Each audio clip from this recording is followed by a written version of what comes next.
Now I'd like to help kick off the premiere of an exciting new comedy show, which you're all going to enjoy for a long, long time, starring Tom and Dick Smothers. A tape was sent to CBS's censors, and within minutes, alarm bells rang throughout the network's hallways. What was expected to be a typical comedy routine was instead a sharp, bold political message far beyond anything CBS had ever allowed. Just 6 days later, without warning, explanation, or a farewell, the Smothers Brothers Comedy Hour was suddenly cancelled. The episode never aired, but what happened that day would change American television forever. What exactly was on that tape that scared CBS so deeply?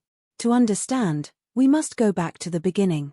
In the 1960s, American television was dominated by three major networks: NBC, ABC, and CBS. Each night, families gathered around their sets to watch programming that strictly followed accepted social and political norms. CBS, the gold standard of safe TV, offered shows like The Ed Sullivan Show and Bonanza Star. But the country was changing. Protests against the Vietnam War and a broader questioning of authority were reshaping American culture. CBS needed to adapt to keep its younger viewers, especially to compete with NBC's Sunday night lineup. Enter the Smothers Brothers Comedy Hour a show starring Tom and Dick Smothers, two brothers whose act blended comedy with music.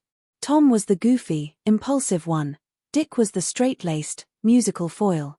CBS thought they were harmless, family-friendly entertainment. The show premiered on February 5, 1967, and the first few episodes met CBS's expectations: light jokes, songs, and simple skits. But Tom Smothers had a bigger vision. He didn't just want to entertain, he wanted to challenge. Under the veil of comedy, Tom began transforming the show into a platform for social commentary.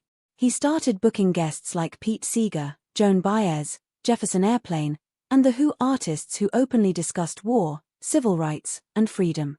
The writer's room filled with sharp young talent like Steve Martin, who tapped into the voice of a younger generation. Comedy skits evolved from silly to smart, with biting commentary on politics and society. Though the format looked the same, the show's substance shifted dramatically. Young audiences responded immediately. College students quoted lines from the show and discussed the messages behind the jokes. For many, it was the only program on television that reflected their concerns. But not everyone was pleased. Southern TV stations and conservative viewers sent furious letters, accusing the show of corrupting public morals. CBS found itself in a dilemma. Ratings were strong among young viewers, but the network was losing control of its content. Tom Smothers refused to back down. He wouldn't cut jokes or disinvite controversial guests. As the show pushed further, CBS demanded that every episode be submitted 10 days in advance for review. Tom regularly ignored this rule, delivering episodes at the last minute to prevent censorship. Behind the scenes, tensions grew between Tom and CBS executives. Dick, stuck in the middle, tried to keep the peace while Tom pushed against the network's limits. By the second season, the comedy had grown even bolder. Musical guests sang openly about drugs, war, and resistance. The Who destroyed sound equipment with their performances. Joan Baez dedicated a song to her jailed husband, imprisoned for draft refusal. Comedian Pat Paulson ran a fake presidential campaign, mocking real politicians by making absurd promises like increasing potholes to test public patience, satire that felt uncomfortably close to the truth. The show's most controversial voice was David Steinberg, who delivered mock sermons that blended religion with politics. In one sketch, he rewrote Bible stories to reflect the anti-war movement, comparing Moses to conscientious objectors. Religious viewers were outraged. In October 1968, some CBS affiliates refused to air Steinberg's sketch. The network received over 300 angry calls and letters in a single week. Meanwhile, college campuses traded bootleg tapes of Steinberg's banned sermons.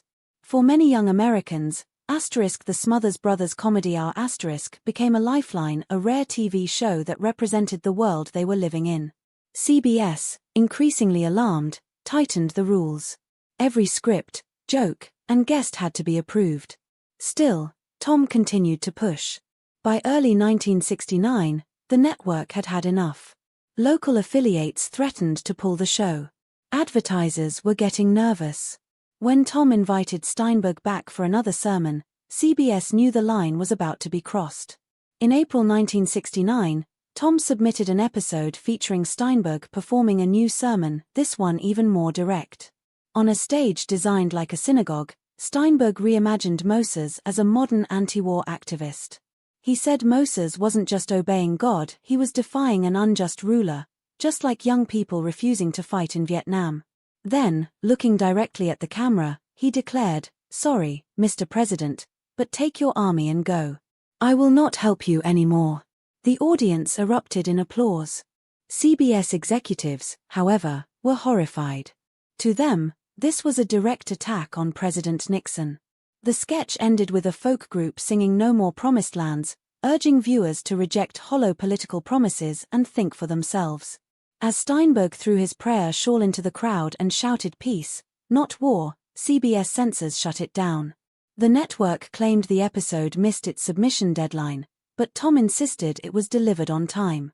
CBS demanded the sermon be cut. Tom refused. On April 4, 1969, CBS abruptly cancelled the Smothers Brothers Comedy Hour star. No press release. No final episode. Just silence. The following Sunday, the show's time slot was given to Hee Haw *, a safe country variety program with no political risk. The banned episode never aired in the US, but it was shown in Canada. Bootleg copies began circulating among American college students, sparking widespread discussion. University newspapers wrote essays praising the episode as a powerful final statement. Though it had been silenced, the Smothers Brothers Comedy Hour * became a symbol of free speech, resistance, and the ongoing struggle between art and authority. Young audiences were inspired. Older viewers were divided. But one thing was clear: television would never be the same again. Viewers saw the sudden cancellation of the Smothers Brothers Comedy Hour * as proof that CBS cared more about protecting politics than upholding free speech. Small protests broke out at CBS offices in several cities, though many conservatives defended the network's actions as necessary to protect public morals. For Tom and Dick Smothers, however, the cancellation was devastating. Television opportunities vanished overnight. Tom was labeled too dangerous to hire, and even Dick, though more cautious, was blacklisted by association. But the brothers didn't give up. They sued CBS for breach of contract, arguing that the cancellation was a pretext to silence their political views. After a 4-year legal battle, the court ruled in their favor in 1973 and ordered CBS to pay over $770,000. Still, the damage had been done. Their television careers were essentially over. The strain of the ordeal also took a toll on their relationship. Dick later admitted that he didn't always agree with Tom's uncompromising stance, believing that if Tom had been more willing to compromise, the show could have lasted longer and reached more people. Yet despite their differences, the brothers remained close, continuing to perform in smaller venues for their loyal fanbase. The show's cancellation sent shockwaves through the television industry. Young writers and producers saw it as a harsh lesson about the limits of creative freedom under network control. Lorne Michaels, who later created Saturday Night Live *, credited the Smothers Brothers Comedy Hour * with proving that political satire could survive even briefly on primetime TV.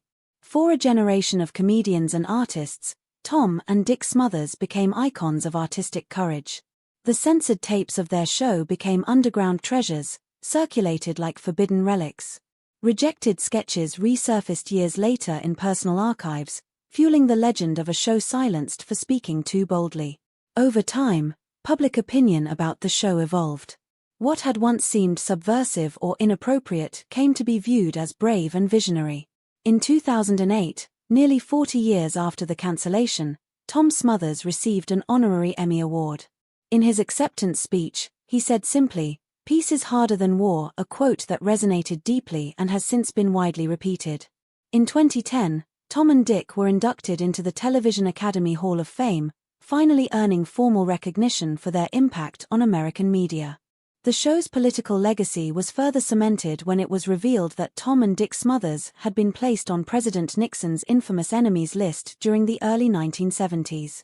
While they didn't face the same consequences as journalists or politicians, their inclusion made it clear just how much their voices had rattled those in power.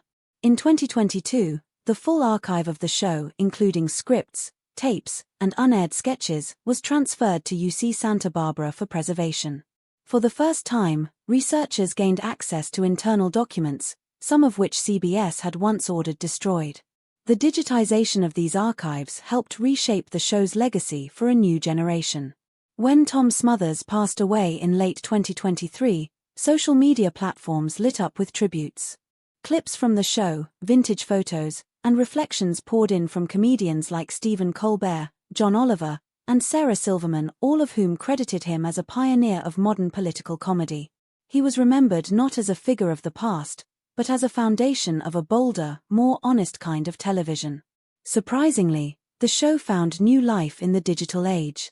Once passed around in secrecy on VHS tapes, episodes began appearing on YouTube, TikTok, and Reddit. The iconic line "Mom always liked you best" became a meme. Pat Paulson's mock 1968 presidential campaign, with promises like solving all problems by waiting for them to go away, was shared millions of times in today's cynical political climate. Sketches once banned for being too sensitive were now hailed as classics of fearless satire. This resurgence wasn't just nostalgia, it was recognition. For many, it became clear that the Smothers Brothers Comedy Hour had been far ahead of its time. Researchers, students, and filmmakers continue to explore the UC Santa Barbara archives, uncovering handwritten notes, censored scripts, and correspondence that reveal the extent of the censorship the show endured. Modern comedy hosts like John Oliver, Trevor Noah, and Hassan Minhaj openly acknowledge the Smothers Brothers as influences not because of their format, but because they showed that comedy could be a vehicle for truth, not just escape. Media scholars now cite the show as a critical milestone in the evolution of television, especially in discussions about free speech and creative integrity. Though it's no longer on the air, the show's spirit lives on through its memorable quotes, its unapologetic commitment to truth-telling, and the impact it had on generations of creators. At a 2023 memorial screening during the New York Television Festival, the once forbidden Steinberg sermon was shown in full to a live audience, many of them young people seeing it for the first time. Far from seeming outdated, the content felt piercing and immediate, its humor sharp, its critique still relevant. The crowd applauded not just the performance, but the courage behind it. Today, the Smothers Brothers Comedy Hour is remembered not only as a great comedy show, but as a bold act of resistance, a symbol that comedy, at its best, can shake power, challenge injustice, and dare to tell the truth when silence is easier.